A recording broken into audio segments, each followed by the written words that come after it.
Hi friends, ഇന്ന് PK simply നാടനിൽ ഞാനൊരു ചെമ്മീൻ ചക്കക്കുരു മാങ്ങയിട്ട് ഒരു കൂട്ടാനാണ് ചെയ്തിട്ടുള്ളത്. വളരെ ടേസ്റ്റി ആയിട്ടുള്ള ഒരു കൂട്ടാനാണ്. എല്ലാവർക്കും അറിയാം, നാട്ടിലുള്ളവരെല്ലാം അത് ചെയ്യാറുണ്ടെന്ന് തോന്നുന്നുണ്ട്. അപ്പോൾ എനിക്കിവിടെ കുറച്ച് ചക്കക്കുരു കിട്ടിയപ്പോൾ കുറച്ച് ചെമ്മീനും കിട്ടി. മാങ്ങ സീസണല്ലേ, മാങ്ങയുണ്ട്. അപ്പോൾ അതിട്ട് നല്ലൊരു കൂട്ടാൻ വെച്ചു. വളരെ ടേസ്റ്റിയാണ്. ഇതിൽ പുളിയൊന്നും ഉപയോഗിച്ചിട്ടില്ല. അപ്പോൾ ഇതെങ്ങനെ നമ്മൾ ചെയ്യണതെന്നും അതിൻ്റെ മസാല എങ്ങനെയെന്നും നമുക്ക് നോക്കിയിട്ട് വരാം. അപ്പോൾ ഇന്നത്തെ റെസിപ്പി നമുക്ക് എന്താണെന്ന് നോക്കാം. ഞാനിവിടെ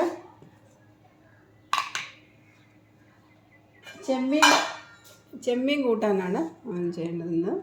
അതിലേക്ക് കുറച്ച് ചക്കക്കുരു കുക്കറിലിട്ട് വേവിച്ചത്. അത് ഇത് ഉപ്പിട്ട് കുക്കറിലിട്ട് 2-3 വിസിൽ അടിച്ചതിന് ശേഷം കൊണ്ടുവന്നതാണ്. കാരണം ചില ചക്കക്കുരു എത്ര വേവാണെന്ന് അറിയാൻ പറ്റില്ല. ചെമ്മീന് വേവ് കുറവല്ലേ, അധികം വേവിക്കാൻ പാടില്ല. അപ്പോൾ ഞാനത് വെള്ളം വറ്റിച്ച് കുറച്ച് വെള്ളം ഒഴിച്ചിട്ട് ചക്കക്കുരു ക്ലീൻ ചെയ്ത് വേവിച്ചെടുത്തത്. അത് പിന്നെ കുറച്ച് ചെമ്മീൻ ക്ലീൻ ചെയ്തത്,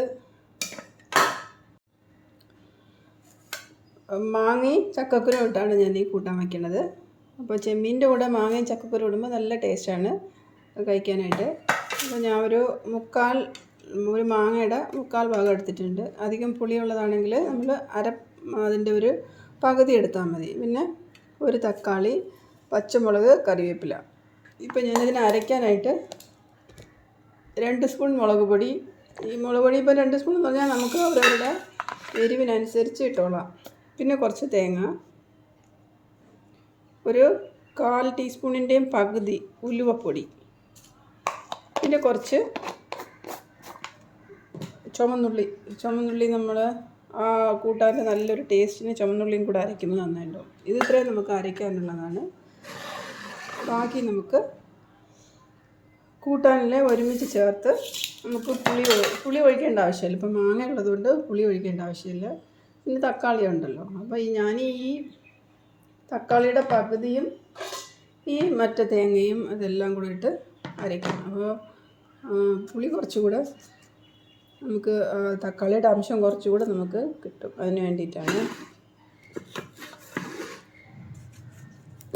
അപ്പോൾ നമുക്ക് ഈ കറി തയ്യാറാക്കാം. ഞാനിതെല്ലാം കൂടെ ഒരുമിച്ച് കൂട്ടിയാണ് അടുപ്പത്ത് വയ്ക്കുന്നത്. ഓരോന്നിട്ട് വേവിച്ചിട്ടൊന്നുമല്ല. അപ്പോൾ നമുക്കിത് ആദ്യം ഇതൊന്ന് അരച്ചെടുത്തിട്ട് വരാം. നല്ലോണം അരയണം. ഒരു തരിതരിപ്പായതൊന്നും ആവശ്യമില്ല. ഒരളവിന് നമ്മൾ തീയിലൊക്കെ വയ്ക്കുന്നത് പോലെ അരച്ചെടുക്കാം. അരയ്ക്കാനായിട്ട് കുറച്ച് വെള്ളം,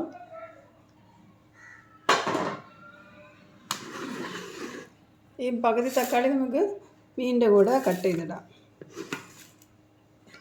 അപ്പം നമുക്കിത് നല്ലോണം ഒന്ന് അരച്ചെടുത്തിട്ട് വരാം.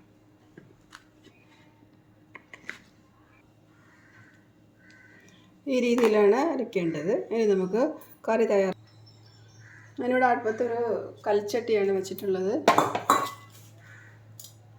അതിലേക്ക് നമുക്ക് ഈ അരിഞ്ഞ് വെച്ച മാങ്ങയും പച്ചമുളകും തക്കാളിയും എല്ലാം കൂടെ അതിലേക്ക് അങ്ങ് ഇടാം.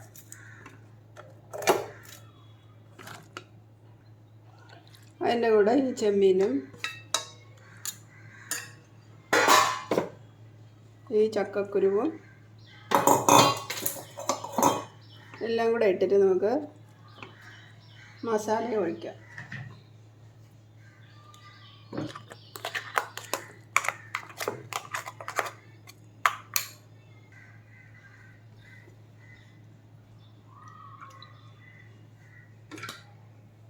എല്ലാം കൂടെ നമുക്ക് കലക്കിയിട്ട് ആ ജാറ് കഴുകിയിട്ട് കുറച്ച് വെള്ളം കൂടെ അതിലേക്ക്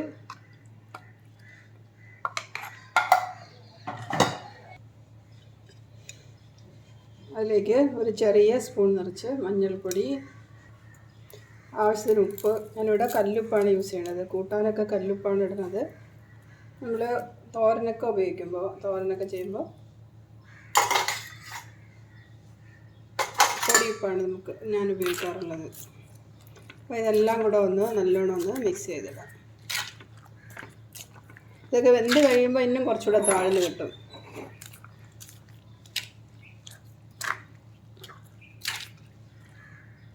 എല്ലാം മിക്സ് ചെയ്ത് ഉപ്പൊക്കെ കറക്റ്റായിട്ട് ഇട്ടിട്ടുണ്ട്. ഇനി നമുക്കിത് അടച്ചു വെച്ച് വേവിക്കണം.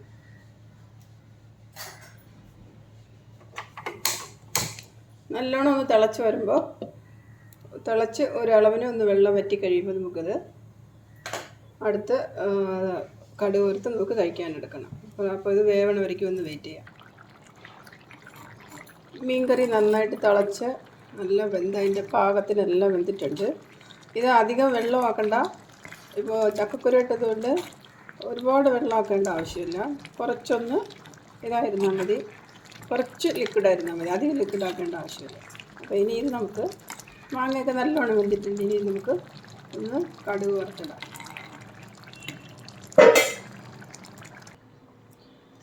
ഞാനിവിടെ കടുക് വറുക്കാനായിട്ട് 2 സ്പൂൺ വെളിച്ചെണ്ണ ഒഴിച്ചിട്ടുണ്ട്. അതിലേക്ക് ഒരു സ്പൂൺ കടുക്,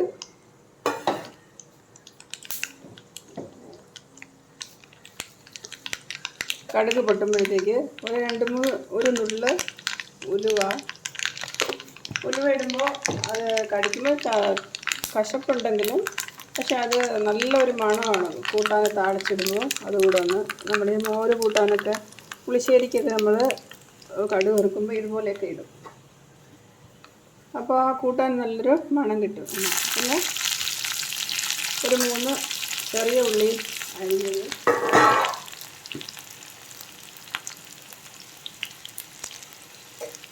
ഇതെല്ലാം കൂടെ നല്ലോണം ഒന്ന് ചുമന്ന കളറാകുമ്പോൾ നമുക്ക് അതിലേക്ക് ഒഴിക്കാം.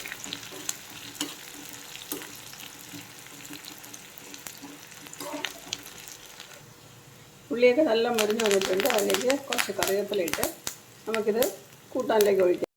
കൂട്ടാൻ നല്ല പാകത്തിന് നല്ല വറ്റിയിരിക്കുന്നുണ്ട്. ആ ഒഴിച്ച വെള്ളമൊക്കെ നല്ലോണം വറ്റി. ഇപ്പോൾ ചക്കക്കുരുവൊക്കെ ആയതുകൊണ്ട് ആ വെള്ളം നല്ലോണം അതിൽ പിടിക്കും. അപ്പോൾ ചോറിന് കൂട്ടാൻ നമുക്ക് ഇത് തന്നെ മതി, വേറെ ഒന്നും ആവശ്യമില്ല. അപ്പോൾ ഇതുപോലെ ചക്കക്കുരുവൊക്കെ കിട്ടിയാൽ, നാട്ടിലൊക്കെ ഇപ്പോൾ ചക്കയുടെ സീസണല്ലേ, അപ്പോൾ നിറയെ ചക്കക്കുരുവൊക്കെ കിട്ടും. അതുപോലെ ചെമ്മീനൊക്കെ കിട്ടിയാൽ ഇതുപോലെ ഒരു കൂട്ടാൻ വെച്ച് കമൻ്റ് അറിയിക്കാനും മറക്കല്ലേ. അപ്പോൾ അടുത്ത് നല്ലൊരു വീഡിയോ ആയിട്ട് വരുമ്പോഴേക്കും ബൈ.